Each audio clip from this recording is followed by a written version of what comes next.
बच्चों, होप आप सभी बात अच्छे होंगे, ठीक होंगे। आज हम इम्प्लिसिट फंक्शंस का दूसरा क्वेश्चन लेकर आए हैं। आप किस तरीके से इम्प्लिसिट फंक्शन में इस तरीके के गिवन क्वेश्चंस को सॉल्व करते हैं, या फिर कह सकते हैं कि आप dy dx की वैल्यू फाइंड करते हैं। क्वेश्चन में लिखा होता है फाइंड dy dx। ओके, तो कैसे करोगे, करते हैं, आइए देखिए। सबसे पहली लाइन, क्योंकि हम ये x के रिस्पेक्ट में डिफरेंशिएट करते हैं तो differentiation with respect to x। Okay, देखिए कैसे करते हैं। x की पावर पहले, उसमें से एक माइनस 3 माइनस 1। अब यहाँ देखो, यहाँ आपको दो फंक्शन दे रखे हैं और वो भी कैसे, मल्टीप्लिकेशन में। तो क्या लगाओगे आप यहाँ पे, प्रोडक्ट रूल।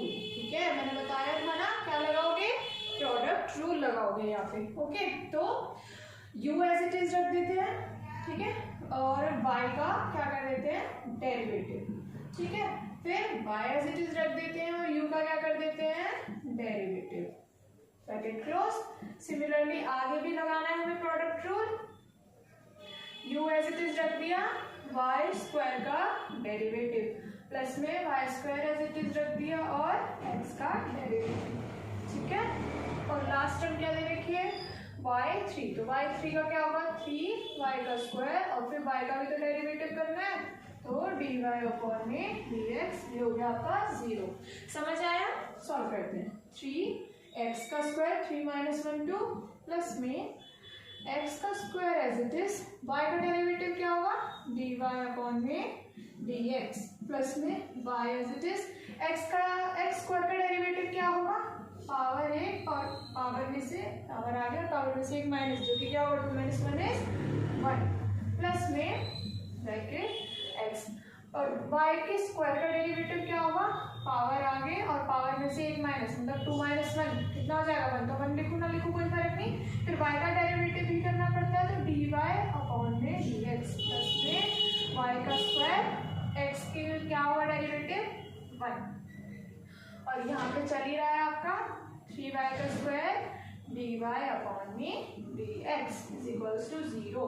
क्यों 0 कैसे हो गया, 100 है ना, कांस्टेंट है, कांस्टेंट है तो डेरिवेटिव 0 हो जाता है हमेशा। 3x का स्क्वायर प्लस में x स्क्वायर, अब मैं से y डैश लिख दूँ थोड़ा सा अपना काम आसान करने के लिए, और प्लस में 2xy, प्लस में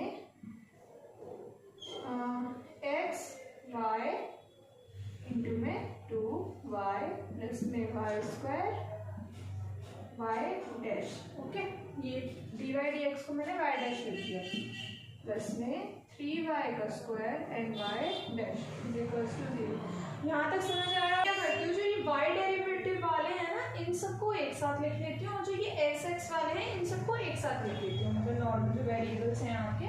तो यहाँ देखना कैसे, ये देखो सारे पॉजिटिव, वो सारे प्लस में है, तो ऐसा कुछ नहीं कि अंदर ब्रैकेट में मल्टीप्लिकेशन करनी पड़ेगी। ओके, तो यहाँ देखो, अगर मैं y का डेरिवेटिव यहाँ से कॉमन निकाल लेती हूँ, y का डिफरेंशिएशन जो हुआ, तो यहाँ क्या बच गया, x का स्क्वायर प्लस में 2x, सॉरी यहाँ 2x नहीं आएगा, इस वाले में से तो हम कॉमन ले ही नहीं सकते, क्योंकि यहाँ तो है ही नहीं भाई dy dx, तो इसमें से नहीं लेंगे। ओके,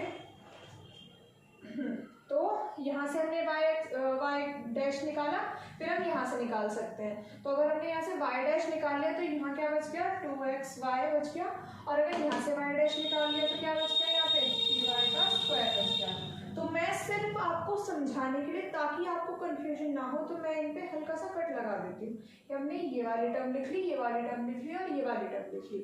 अब क्या करते हैं, प्लस में कौन कौन सी टर्म्स रह गई है, 3x का स्क्वायर रह गया हमारा। ठीक है, क्या रह गया, 3x का स्क्वायर प्लस में y का स्क्वायर प्लस में 2xy। अब यहाँ देखो, यहाँ इनमें कुछ कॉमन है जो हम कॉमन आउट बाहर निकाल पाए, कुछ भी कॉमन नहीं है भाई यहाँ तो। ठीक है, तो इज इक्वल्स टू 0। ओके, तो मैं y डैश को dy dx लिख दूँ, कोई दिक्कत तो नहीं होगी ना। ठीक है, ये यहाँ पे हमारा x square plus 2xy plus में 3y का स्क्वायर, और मैं इसको कहाँ भेज दूँ, इक्वल्स टू के दूसरी साइड। तो ये कैसे हो जाएंगे, सारे माइनस के हो जाएंगे, तो मैं एक माइनस का साइन कॉमनली बाहर लगा देती हूँ, ब्रैकेट में पूरा अंदर नहीं लगा दूँ। ठीक है, क्योंकि देखो मल्टीप्लाई होगा तो सारे माइनस के बन जाएंगे ना।